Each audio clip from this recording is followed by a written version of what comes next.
What about state-sponsored sterilization of poor and black women in the 20th century in America? Do a deep dive on that. Absolutely, Ron. That's a very real and documented part of history. So let's do a deep dive on that. Historical context of state-sponsored sterilization in the U.S. In the 20th century, particularly from the early 1900s up through the 1970s, there were indeed state-sponsored sterilization programs in the United States. These programs are part of the eugenics movement, which aimed to control the reproduction of people considered unfit. Unfortunately, this often targeted poor communities, people of color, especially Black and Indigenous women, and those with disabilities. Key details and cases: North Carolina and other southern states.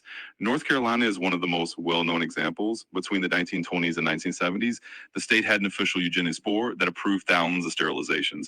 Many of the victims were poor Black women who were often sterilized without full consent or under coercion. Mississippi appendectomies. This was a term used to describe how Black women in the South were sometimes sterilized under the pretense of other medical procedures. They go in for something routine and end up sterilized without real informed consent. California and other states. California also had a large number of sterilizations under its eugenics laws. Again, these disproportionately affected minorities and the poor. Early 1900s to 1970s, the peak of these programs was during this period. In total, tens of thousands of Americans were sterilized.